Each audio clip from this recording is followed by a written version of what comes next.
We're in the book of 1 Corinthians for our devotional series, and today we will again look at the chapter of love, chapter 13. And I wanted to ask the question, how do we know when our love tank or our soul's love tank's fuel light is on? How do you know when there's a low love level in your soul tank? What are some of the manifestations or evidences of our love tanks running on empty? Let's read this passage of scripture and see what we can do about it. It says in chapter 13 of 1 Corinthians, verses 4 to 7, love is patient, love is kind, it does not envy, it does not boast, it is not proud, it does not dishonor others, it is not self-seeking, it is not easily angered. It keeps no record of wrongs. It always protects, always trusts, always hopes, and always perseveres. Now, this passage suffers the tragedy of being watered down by repetition, but it by no means means that it should cause our eyes to become dull to its absolute beauty and power. Have you been showing some symptoms or signs of an empty love tank? Has your spouse, your friends, your children, people at workplace been showing the signs of an empty love tank? Can you see the signs as a believer? We should be able to see the signs of an empty love tank. So what are the soul and body signs of love running low? Let's read the passage briefly again, or cast our eyes over it to see. Well, here's an indicator. When somebody seems impatient, love might be low. When somebody, or yourself, is acting unkindly, or when there is envy, it says love does not envy. Maybe when there's envy or pride, because love does not boast. Or when there's arrogance. These are the signs of low levels of love in the tank. It says it does not dishonor others. So when we start to have dishonor or disrespect for others in our hearts or in our heads, or even with our mouths, love tanks are running low. It is not self-seeking. If you see people seeking their own interest, or even you wanting your own way, or some translation says, love does not insist on its own way.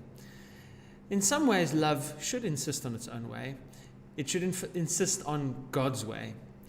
But it should not insist on you getting your way. That's what it actually means. It's not easily angered, so fits of rage or angry outbursts might be signs of low levels of love. It keeps no record of wrongs. You might be keeping record of wrongs, or you know some people and who keep records or grudges against people. Love tanks, the light's on. It says it always protects, it always trusts, always hopes, and always perseveres. So when somebody feels unsafe, when somebody doesn't feel trusted, or when there's lack of hope or hopelessness, or even when somebody feels like giving up, the love tank is low. But that's only half the story, you should say. Vincent, how do I get filled up, or how do I help others fill up their love tanks? Well, 3 quick things. 1, know when you're running on empty. Have good knowledge of self. You should not be too bothered with when others' love tanks are low. If yours is on low, first, get your own love tank filled up. So know that you're on empty. Secondly, spend time with the God who is love. Spend more time with the Father in worship, in devotion, in prayer, with others in community. Spend time with the God of love. Get your love tank filled up. And thirdly, one of the best ways we can fill up our love tanks is by filling up others' love tanks.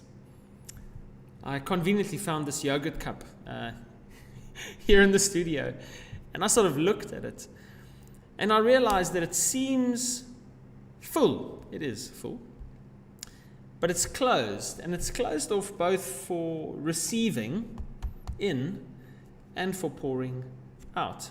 It is what we would call someone who is closed off. You're keeping what you have, yet you cannot receive anything. The only way love can both be known and replenished is by opening up and loving outwardly.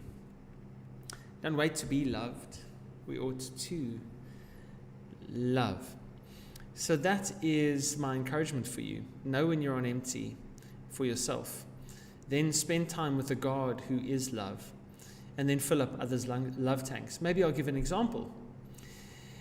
You are a husband and you sulk when you don't get intimacy with your wife. What we do is a manifestation of our love tanks as husbands, feeling it like it's running on low. So we continue sulking but never say it. The remedy for such things is, instead of being impatient, is to request of yourself, how does my spouse feel loved?